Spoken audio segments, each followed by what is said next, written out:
Assalamualaikum warahmatullahi wabarakatuh dan salam sayang buat semua penonton setia Nona. Sudah menjadi lumrah kehidupan manusia, saban hari pasti berdepan dengan pelbagai masalah yang datang. Suka ataupun tidak, segala permasalahan ini perlu dilalui dan diselesaikan dengan sebaiknya. Masalah akan bertukar musibah jika dihadapi dengan keluh kesah, tetapi masalah boleh menjadi anugerah jika dihadapi dengan positif dan rasa syukur. Pilihannya di tangan anda, tepuk dada, tanya selera. Baiklah, teruskan 1 jam bersama kami untuk pelbagai pengisian menarik dan penuh bermanfaat kerana Nona, inspirasi wanita buat semua. Menarik di Nona minggu ini. Anak saya yang pertama ADHD non-verbal. Saya memang bergantung sepenuhnya pada suami saya dari segi pendapatan, dari segi bawa bergerak pun saya tak boleh bawa kereta. Tak ada lesen dan tak reti pun.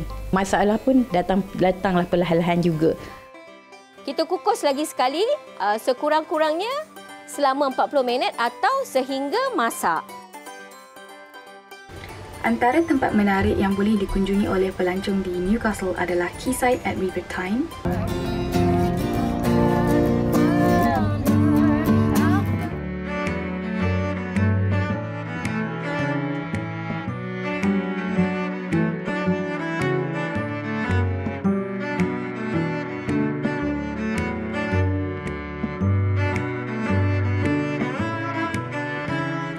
Berpengalaman lebih 6 tahun dalam industri fashion, sentuhan Adriana Zulkarnain semakin mendapat perhatian penggemar fashion tempatan melalui rekaan daripada jenamanya NJ Adriana.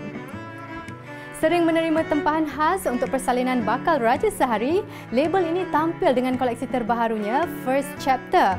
Rekaan busana pengantin yang bertemakan warna putih gading ini bukan sahaja cantik digayakan untuk majlis pernikahan, malah boleh juga dijadikan persalinan ketika majlis resepsi.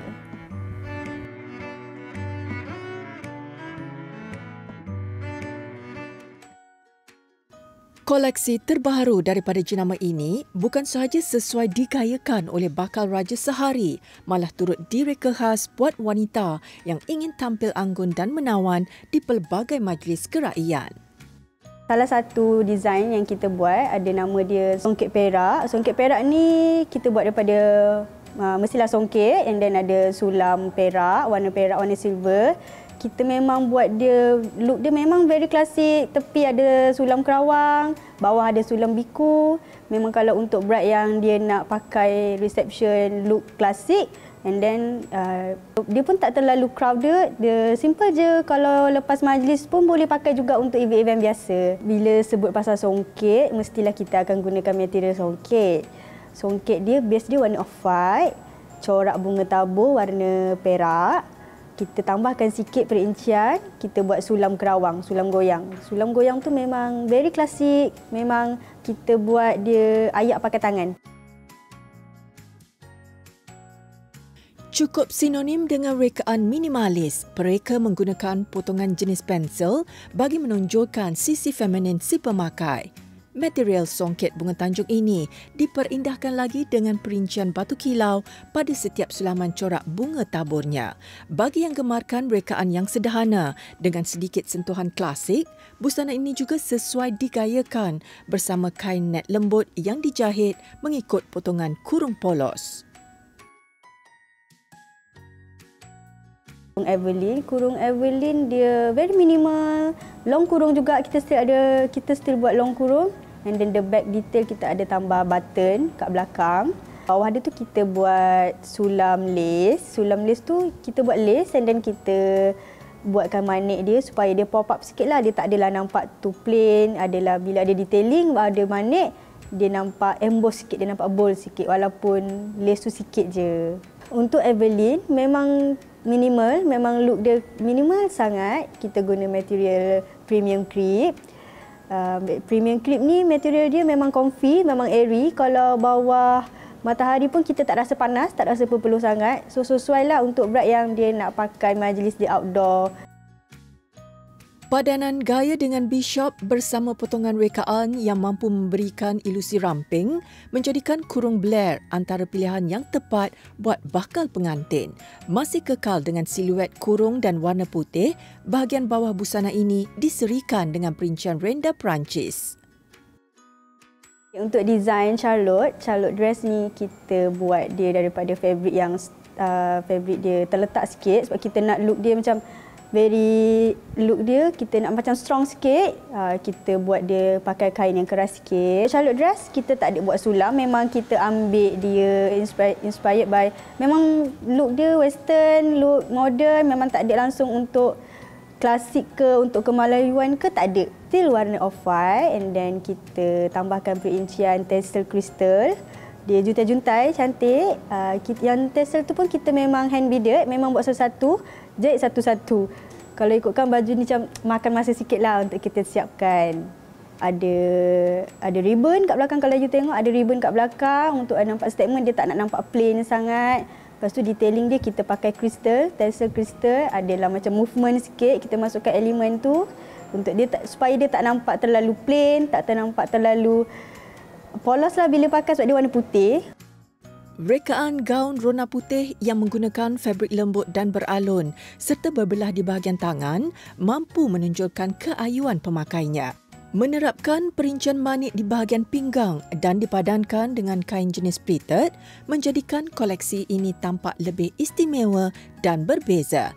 Busana terakhir untuk koleksi kali ini sesuai buat wanita yang ingin tampil sopan dan bergaya.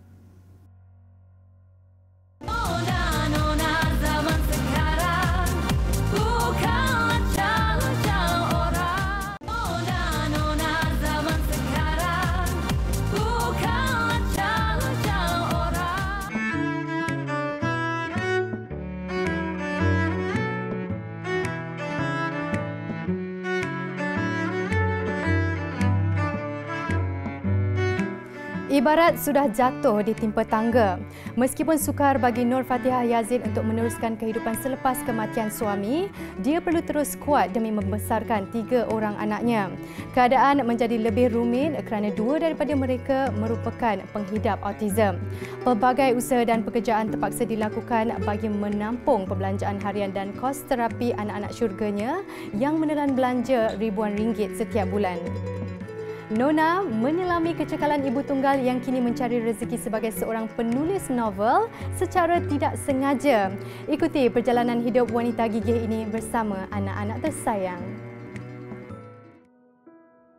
Berbekalkan pengalaman menulis cerpen di blog sejak 3 tahun lalu, wanita yang berasal dari kampung Talang Hilir, Kuala Kangsar Perak ini kini bergelar seorang penulis novel. Kehilangan suami dan perlu menyara 3 orang cahaya matanya bersendirian menjadi asbab utama dia lebih serius memasarkan hasil nukilannya kepada umum. Berkongsi kisah suka duka kehidupan melalui karyanya yang berjudul Catatan Hari-Hari Seorang Balu. Ini kisah Nur Fatihah Yazid. Sebelum tu PKP lama kan, jadi dia lama tak balik kampung di Terengganu. Tiba-tiba dia kata, jomlah kita balik sekejap. Dia kata dia rindu dekat mak dia. Malam tu dia keluar dengan kawan dia dan saya bersembang dengan ibu mertua. Tiba-tiba kawan dia ketuk pintu, bagi tahu kata ni Akik, dia beritahu mak kepada mak suami saya, Azdi jatuh, dia kata. Jatuh, ingatkan main-main. Ambulans datang. Ambulans kata cek tekanan darah dia sangat tinggi. So dia ditidurkan 3 hari. Dia bangun balik selepas 3 hari. Oh, dia orang kata sikit je ada pembuluh darah pecah di sebelah bahagian kanan. So boleh bawa balik, dia orang kata boleh bawa balik. Bawa baliklah dengan kerusi roda. Itu first time dalam hidup dia kena serangan macam tu, first time. Tapi tak sampai 24 jam bawa balik, dia sesak nafas. Abang dia daripada Sarawak minta kebenaran, semua minta kebenaran untuk balik. Kan dia orang tak boleh balik. Keluarga semua balik seorang-seorang. Malam tu dia hembuskan nafas yang terakhir. Keadaan anak autism yang memerlukan penjagaan dan perhatian yang lebih menyukarkan pergerakan Fatihah kerana dia perlu membesarkan 2 orang anak autismnya tanpa suami di sisi.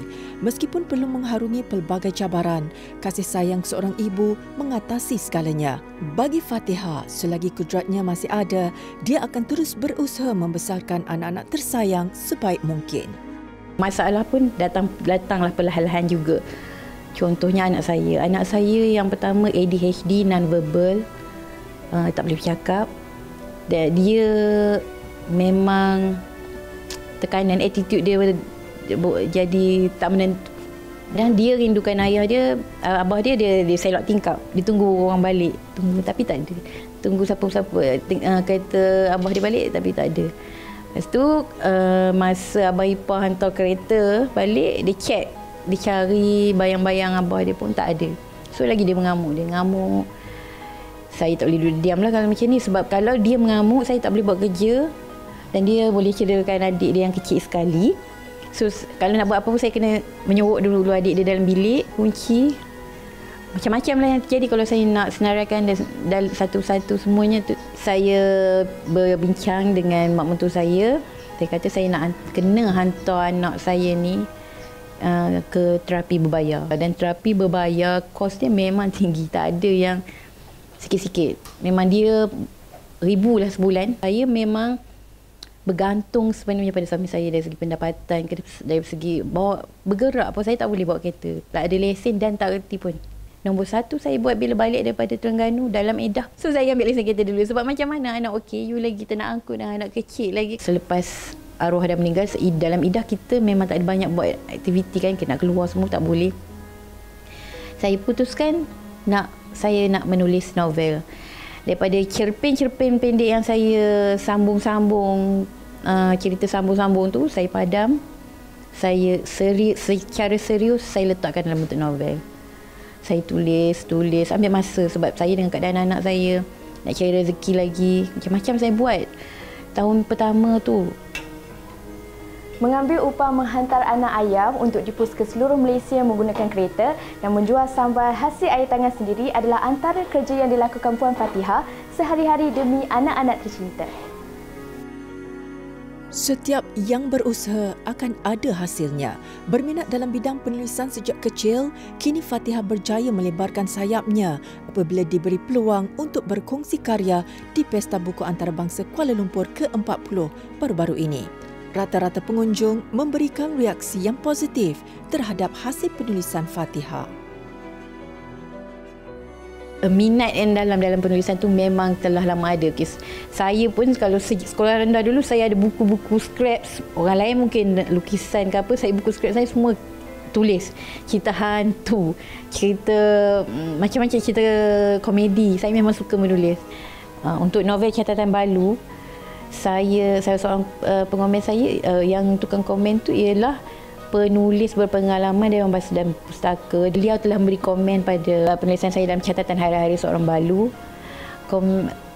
Komen tu meninggalkan kesan pada saya. Komen tu menyatakan bahawa buku saya memberi kesan kepada dia yang juga mempunyai anak istimewa. Bagaimana kejujuran saya dalam penulisan Catatan Hari-Hari Seorang Balu. Memang saya menulis dengan gaya agak jujur. Baik, elok, tak baik, semua saya masukkan. Pembaca sendiri boleh ambil sebagaimana yang boleh dijadikan sempadan, mana yang boleh dijadikan pelajaran. Sebabkan buku saya ini kisah saya seorang ibu membesarkan anak-anak autism. So, memang ramai orang yang datang pada saya. Ada seorang tu ibu kepada anak autism juga. Dia kata dia pun jadi teringin nak meluahkan dengan style menulis juga sekarang. Ada yang dia dah mula ada cerita yang dia dah mula tulis. So dia kata buku ni sangat memberi inspirasi untuk dia. Bagi Fatihah, kekuatan dirinya datang daripada sokongan keluarga, kesungguhan untuk mencapai matlamat hidup serta tawakalnya kepada Yang Maha Esa.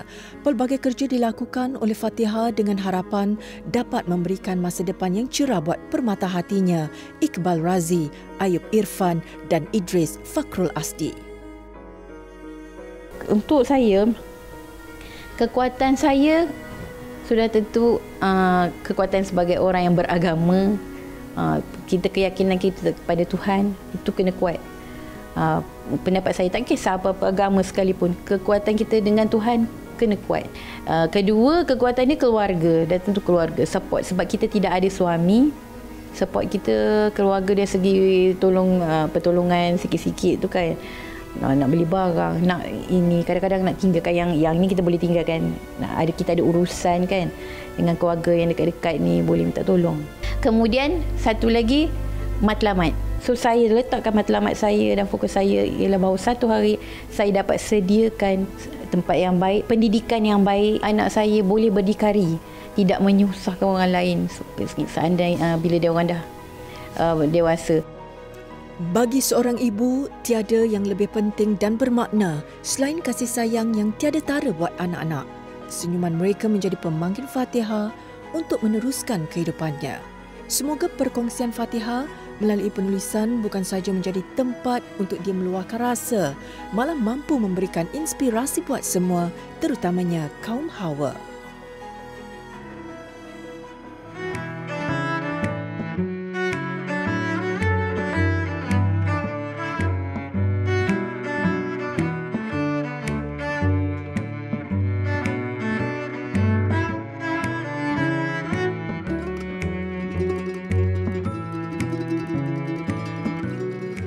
Kuih-muih tradisional antara hidangan pemanis mulut yang menjadi kegemaran masyarakat tempatan tanpa mengira bangsa. Istimewanya, setiap negeri mempunyai juadah tradisinya yang tersendiri. Segmen Air Tangan akan berkongsi resepi kuih tradisional dari negeri Terengganu iaitu kuih Tok Haji Serban dan kuih kayu keramat. Ikuti cara penyediaannya bersama Suzila Sharif. Lebih dikenali sebagai Suzy Sharif di laman cyber, suri rumah sepenuh masa ini gemar memasak pelbagai resepi dan berkongsi video masakan di akaun media sosial miliknya. Selain masakan Melayu, Suzy juga sering memuat naik video resepi kuih muih tradisional, terutamanya menu istimewa dari Pantai Timur. Hari ini saya nak tunjuk cara masak dua jenis kuih asli Terengganu. Tok Haji Serban dan kayu keramat mari ya. Bahan-bahan yang diperlukan untuk membuat kuih Tok Haji Serban ialah esen vanila, telur, beras pulut, santan pekat, santan cair dan gula nisan. Kita perlukan 2 cawan beras pulut yang telah direndam selama 1 jam dan masukkan ke dalam tray ya. Okey, kemudian kita ambil santan cair dan masukkan ke dalam bekas pulut tadi.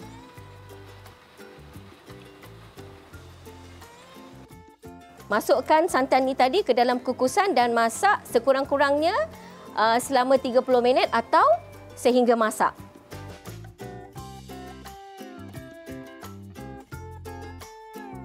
Setelah siap dikukus, tekan dan ratakan beras pulut di dalam bekas loyang sehingga isinya mampat.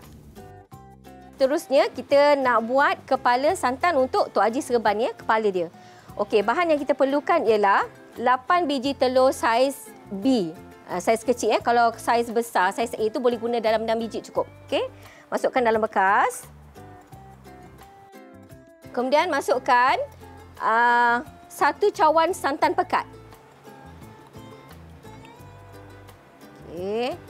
Air gula dan masukkan ke dalam adunan tadi, dalam bahan tadi. 1 sudu kecil esen vanila. Okay. Kita kepuk. Orang Terengganu kata kepuk. Ini dia cantiklah ni. Kalau masak ni mesti cantik. Kita masukkan ke dalam pulut tadi yang telah kita mampatkan. Kena tapis ya, sebab gula nisan kerek tu dia kadang-kadang macam ada benda asing tau, macam dia punya pembalut lah kan. Lagipun nak jaga higien kan. Setelah tu kita kukus lagi sekali sekurang-kurangnya selama 40 minit atau sehingga masak. Pastikan kuih yang telah masak disejukkan terlebih dahulu sebelum dipotong dan sedia untuk dihidangkan.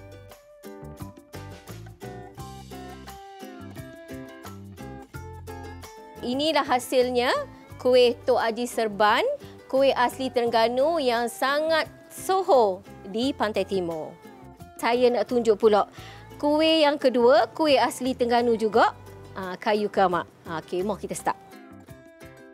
Antara bahan-bahan yang diperlukan untuk membuat kuih kayu keramat pula ialah tepung gandum, telur, margarin, gula, garam, soda bikarbonat dan yeast.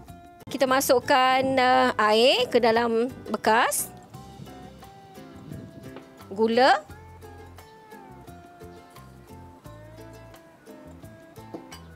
sedikit garam ya. Kita bubur sedikit margarin. Sebiji telur. Sesudu kecil soda bicarbonate. Dan instant yeast atau yeast segera. Kita kacau. Tak perlu rata. Okey, cukup sekadar ini. Masukkan 500 gram tepung gandum. Dia memang tak guna tepung lain, tepung gandum sahaja. Tak payah campur tepung-tepung lain. Okey, kacau rata. Okey, apabila adunan tadi sudah sebati, dia memang macam ni rupa adunannya. Macam melekit-lekit sikit. Okey, lepas tu kita tutup dan proof atau tunggu dia naik sekurang-kurangnya selama 30 minit. Lepas tu kita boleh goreng macam biasa. Okey, ini dah rupa adunan yang telah kita biarkan naik selama 30 minit tadi ya. Okey.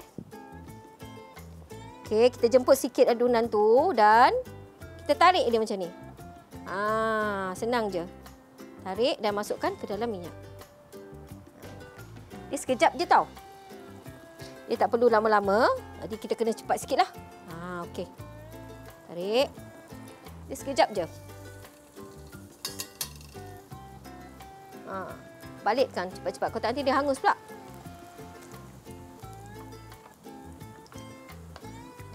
Ni. Dia ada kuning sikit lagi. Garing sikit lagi. Baru kita angkat. Makan panas-panas sedap cacah nanti.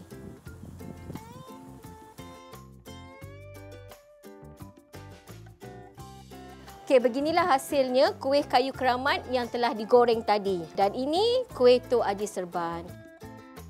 Kedua-dua kuih tradisional ini pastinya lebih enak jika dapat dinikmati bersama seisi keluarga. Selain boleh dimakan begitu sahaja, ia juga sesuai disajikan bersama secawan minuman panas. Selamat mencuba.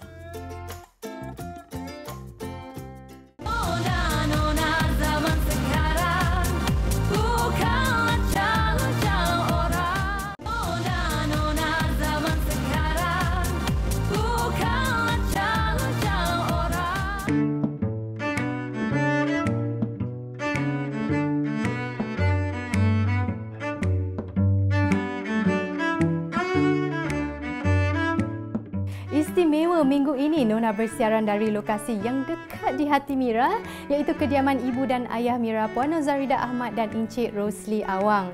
Rumah teras 2 tingkat yang terletak di Kuala Lumpur ini menggunakan khidmat pereka hiasan dalaman profesional untuk proses renovasi, susun atau perabot dan perhiasan serta konsep dekorasinya. Gabungan unsur moden yang menggunakan panel bergalur dan wainscoting atau bingkai hiasan dinding di ruang utama berjaya menyalahkan tema dekorasi Modern English Luxury. Pemilihan aksesori dengan elemen keemasan menaikkan lagi seri dan aura mewah di segenap ruang. Manakala penggunaan warna semula jadi yang cerah dan senada pula membuatkan kediaman tampak lebih luas.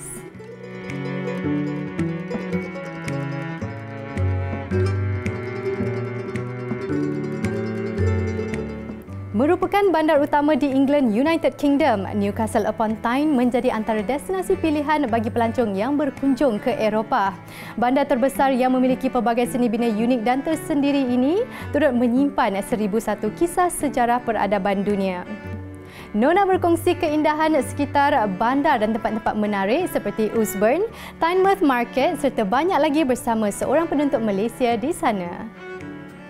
Tersenarai sebagai antara destinasi wajib dikunjungi, Newcastle upon Tyne menjadi pilihan para pelancong dari segenap dunia. Bagi Marsha Nadia Mahayuddin, keindahan bandar ini menjadi antara tarikan untuk dia menyambung pelajarannya di sini. Assalamualaikum dan hai, nama saya Marsha Nadia, berasal dari Johor Bahru dan kini adalah pelajar tahun akhir Degree in Real Estate di Northumbria University, Newcastle, UK. Antara tempat menarik yang boleh dikunjungi oleh pelancong di Newcastle adalah Quayside at River Tyne. Quayside adalah kawasan di sepanjang Sungai Tyne, rumah kepada mercu tanda Gat's Head Millennium Bridge.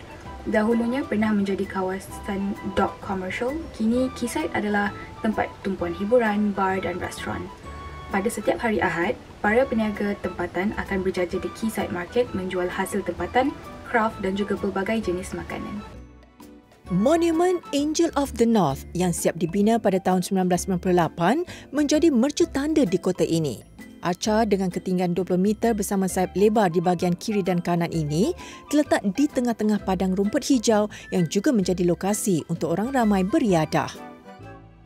Terdapat sebuah mercu tanda yang terletak di tengah-tengah bandar Newcastle iaitu Grace Monument yang dibina pada tahun 1838 sebagai pengiktirafan kepada Charles Grey, Earl Grey kedua, Perdana Menteri United Kingdom dari 1830 hingga 1834. Grace Monument bersambung dengan sebuah jalan raya dengan nama yang sama iaitu Grey Street. Bangunan-bangunan di Grey Street ini mempamerkan reka bentuk Georgian dan dibina pada tahun 1830. Bangunan-bangunan tersebut masih kukuh dan juga dijaga dengan baik oleh kerajaan. Oleh sebab itu, pelancong dan penduduk tempatan dapat menikmati keindahan sejarah bandar ini. Salah satu pantai yang cukup terkenal di kota ini adalah Tynemouth Beach. Pengunjung boleh menyelusuri pantai sambil menikmati keindahan alam semula jadi yang cukup memukau pandangan.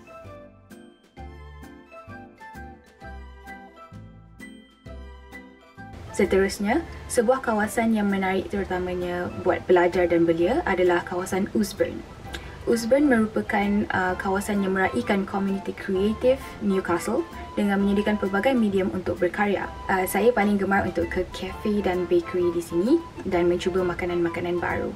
Kalau datang ke sini, anda wajib mencuba pastries dan kopi dari bakery-bakery lokal sebab budaya masyarakat di sini dia sering membeli pastries dan juga kopi pada waktu pagi sebelum pergi kerja atau sebelum memulakan hari mereka. Jadi ini merupakan makanan yang mereka sering makan dan membuatkan harga pastries jauh lebih murah berbanding dengan Malaysia. Bagi Marsha, musim panas adalah waktu terbaik untuk dia lari daripada kesibukan jadualnya yang padat bersama rakan-rakan. Kawasan di sekitar Leazes Park menjadi antara lokasi kegemaran mereka untuk bersantai dan melakukan aktiviti riadah seperti berkelah mahupun beristirahat.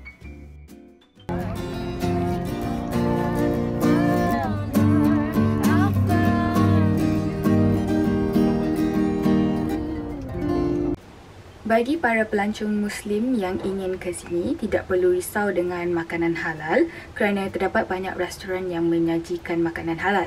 Semua jenis hidangan pasti akan ada salah satu kedai di pusat bandar yang menyediakan daging ataupun ayam halal.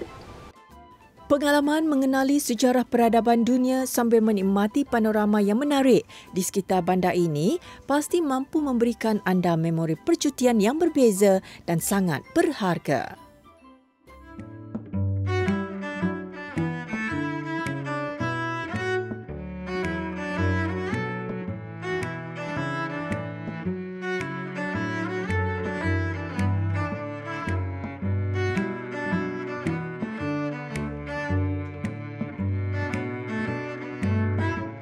Pemilihan konsep warna yang tepat bagi sesebuah kediaman perlu diutamakan agar ia dapat mewujudkan suasana yang tenang dan sesuai dengan cita rasa pemiliknya. Rona dinding berwarna putih dan merah jambu menjadi warna pilihan utama Siti Nur Sakinah Nazri untuk kediamannya. Baginya, warna ini memberikan impak yang lebih manis dan lembut. Warna feminin ini juga mampu menyelahkan keluasan setiap ruang yang ada. Ikuti segmen Diary Deco untuk tip dan ilham dekorasi kediaman idaman anda.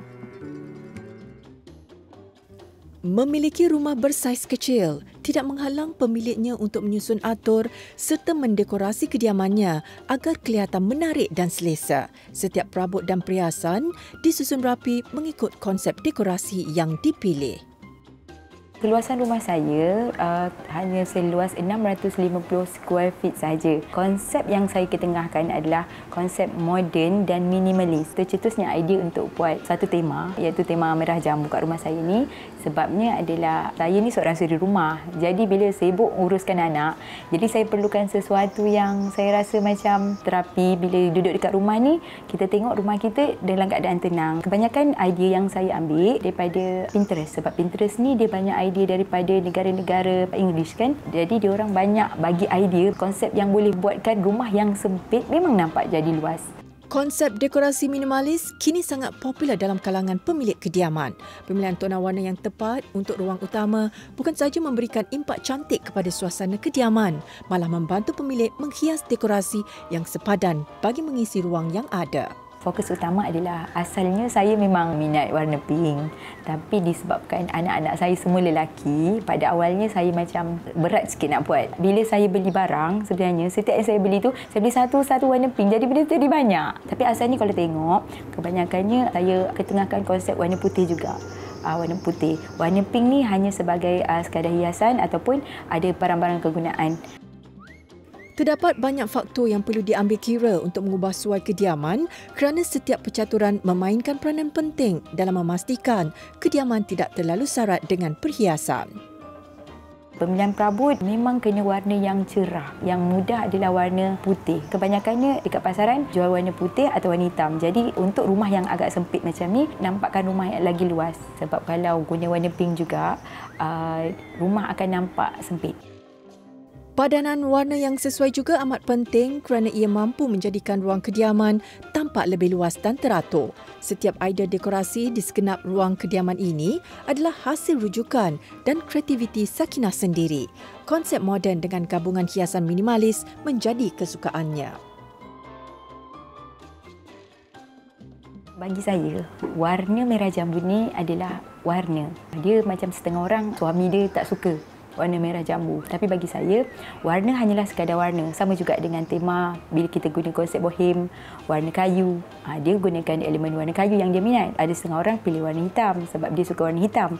Jadi apa-apa berkenaan yang untuk dekorasi dalam rumah, saya tetap gunakan warna merah jambu juga. Benda-benda yang menaikkan lagi warna-warna dalam rumah saya. Saya gunakan basic belakang warna saya adalah warna putih. Jadi daripada situ kita boleh nampak warna tu lebih sweet compare dengan warna lain lah. Mendapat sokongan daripada suami dan anak-anak membuatkan Sakinah lebih seronok dan bersemangat untuk mendekorasi rumahnya dengan rona merah jambu. Saya tanya juga pendapat suami kan, tak apa ke buat warna pink? Jawab dia satu je, tak apa, asalkan awak selesa dulu kat rumah. Kebanyakan barang dekat rumah ni saya beli, dia yang pasang. Dari segi anak-anak, awal-awal diorang memang malu tau. Tapi bila saya terangkan kat diorang, warna je. Kat sekolah pun kawan-kawan perempuan pun dia kan suka warna pink. Tak ada apa pun. Kalau kawan Egypt pun cakap mak saya yang suka, bukan saya yang suka. Jadi bila lama-lama macam tu kan, kat rumah ibu beli barang ke apa kan, ibu ni pink. Dia jadi macam dia support. Jadi bila dengan anak-anak saya ni, dia tahu mak dia suka pink, dia akan cakap, ibu ni suka pink je, ibu ni suka pink je. Jadi dia tak ada nak marah ke apa, dia macam seronok.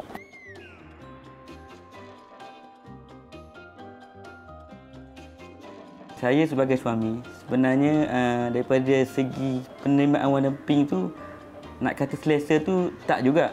Jadi nak tak nak saya macam, tak apa, dah ada warna macam ni, accept je lah. Warna pink ni saya nampak dia macam happy lah dekat rumah. Daripada segi penjagaan rumah, keselesaan rumah. Rumah pun lebih pada bersih, tersusun. Jadi kita sebagai seorang lelaki ni balik, kita nak rehat je kan. Ramai juga orang tegur, tak segan ke pakai baju warna pink. Saya nak kata segan tu tak ada segan sebab baju je warna pink. Kadang-kadang seluar tu warna lain.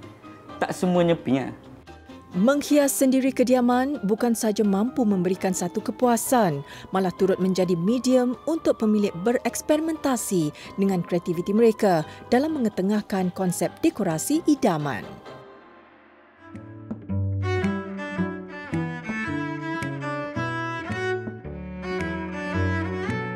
Jika kulit anda mengalami luka, amalkan 3 langkah penjagaan luka yang betul. Ia boleh membantu mencegah jangkitan dan sembuh dengan lebih cepat. Jom ikuti pesanan daripada Hansaplast.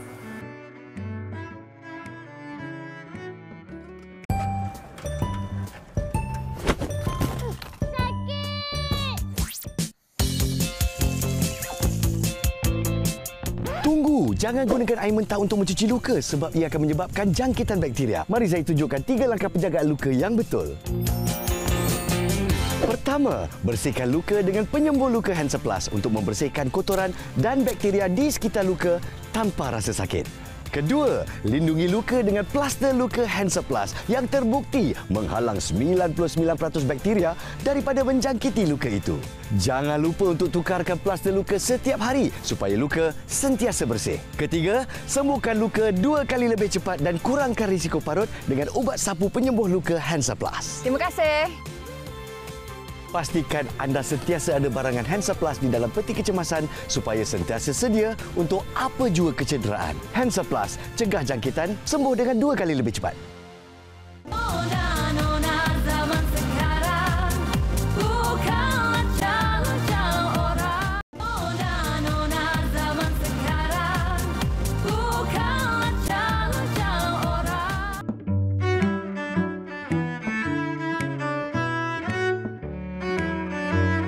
Setiap pasangan yang telah mendirikan rumah tangga pasti mendambakan teman hidup yang sempurna. Namun hakikatnya, kesempurnaan dalam sesebuah hubungan itu hanya mampu dikecapi jika pasangan suami isteri saling melengkapi dan menerima kekurangan masing-masing. Sekiranya berlaku salah faham, segeralah mencari penyelesaian agar perbalahan tidak berpanjangan.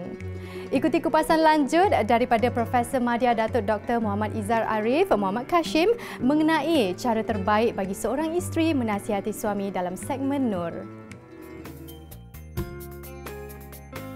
Nabi SAW bersabda, ayyumra'atin matat wa zawjuha radin anha dakhalatil jannah. Mana-mana perempuan atau isteri yang mati atau meninggal dunia dalam keadaan solihah, diredai oleh suaminya, Masya Allah, kata Nabi SAW, masuklah dalam syurga Allah Azza wa Jalla mengikut pintu-pintu yang disediakan oleh Allah Azza wa Jalla.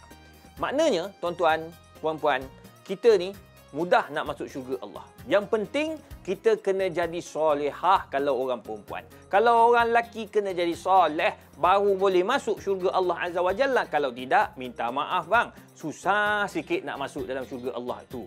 Jadi, apa yang saya nak kongsi pada hari ini, isteri ni, Masya Allah, dia pegang hadis ni, nak jadi orang yang solehah, nak boleh masuk syurga Allah Azza wa Jalla. Tapi malangnya suami pula tak soleh. Suami pula banyak masalah. Suami pula banyak buat maksiat. Buat pula perkara-perkara yang bercanggah dengan undang-undang. Ini cukup menakutkan kepada para isteri. Jadi macam mana kita nak menegur? Adakah kita boleh biarkan, dah tahu suami kita tu kaki perempuan, biarlah dia, yang penting dia tak kacau hidup aku. Tak boleh, Kak. Allah pesan dalam Quran, wal takum minkum ummatun yad'una ilal khair wa ya'muruna bil ma'ruf wa yanhauna 'anil munkar. Jadilah kamu umat yang mengajak kepada kebaikan dan meninggalkan kemungkaran. Tengok, Allah pun pesan kepada kita untuk cari jalan penyelesaian dengan memberi nasihat. Ad-dinun nasihah. Macam mana kita seorang isteri nak bagi nasihat pada suami? Pertama, kita kena bercakap dengan lemah lembut. Jangan kita marahnya suami kita tu macam guru besar marah anak murid. Tak boleh. Kita kena cakap dengan lemah lembut. Kalau boleh, cuba buat berbincang. Ini yang Allah kata dalam Quran, wasyawirhum fil amr. Banyakkan berbincang, banyakkan bermusyawarat, sebab dengan cara ini akan menyelesaikan banyak masalah rumah tangga, insya-Allah. Kalau adalah suami tu buat salah, ajak dia berbincang. Masak elok-elok, bagi sedap masakan, suami tengah makan tu barulah tegur, bang, saya dengar cerita awak ni ada nakal sikit kat pejabat. Ada sampai maklumat kat saya, awak kacau janda sana, awak kacau janda sini, awak kacau orang sana, orang sini. Janganlah bang. Cakap dengan bijaksana. Cakap dalam bentuk kita bermusyawarat, macam kita nak berbincang. Suami kita dalam keadaan macam dia boleh jawab, insya-Allah. Dia boleh cakap, boleh jawab dan boleh terima nasihat yang kita bagi. Jangan kita memakak-makak, bergaduh-gaduh, melompat-lompat sampai jiran pun dengar. Itu tak maulah. Itu tak diajar oleh Nabi SAW. Nombor 2, kita kena cuba menutup aib suami dengan tidak burukkan suami dalam laman sosial, kepada kawan-kawan, dalam WhatsApp group dan seumpamanya. Sebab suami bila dia dapat tahu isteri dia tegur dia ataupun isteri nak marah kat dia dengan cara dia mewawarkan kepada orang ramai, lagilah suami itu tak mau dengar cakap kita. Yang ketiga, carilah orang-orang pakar yang suami ini boleh terima nasihat orang tu. Siapa orang paling rapat dengan suami? Cari. Kawan baik dia ke, siapa-siapa yang rapat dengan dia, yang suami ni hormat. Bagi tahu nasihat elok-elok. Cakap dekat kawan tu biar dia tolong nasihatkan kepada suami kita ini. Dengan cara yang bijaksana, insya-Allah suami kita akan dengar nasihat tersebut sama ada secara terus ataupun tidak secara terus. Jadi sekarang ni tuan-tuan, puan-puan yang dikasihi sekalian, ada orang tanya, Ustaz, macam mana nak lembutkan hati suami? Guru saya, Datuk Dr. Harundin, dia ajar kalau kita nak lembutkan hati suami kita agar dia sayang kat kita, agar dia dengar apa yang kita nasihatkan, masa dia tidur malam tu, pergi kat kepala dia, slow-slow lah. Jangan kuat-kuat, baca pakai speaker, bangun dia. Slow-slow. In kuntum tuhibbunallah fattabi'uni yuhbibkumullah. Tiup atas umur-umur dia. In kuntum tuhibbunallah fattabi'uni yuhbibkumullah. Kalau kita baca doa tu atas umur-umurnya, insya-Allah suami kita tu akan lembut hati untuk dengar nasihat kita. All the best untuk semua. Jaga diri, jaga suami, jaga keluarga untuk masuk syurga.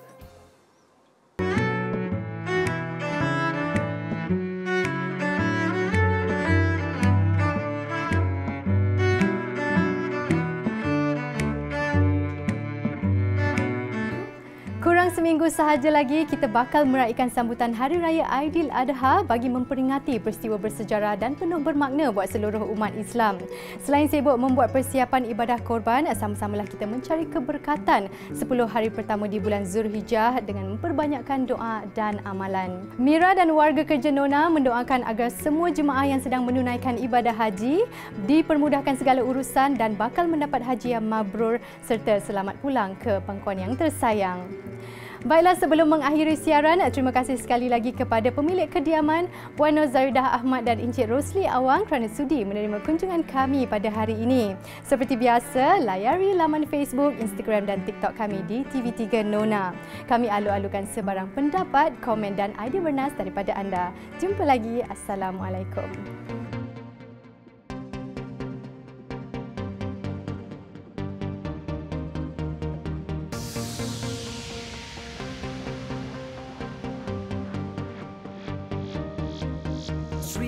Sri Kandi masa kini yang bekerja ya juga ibu.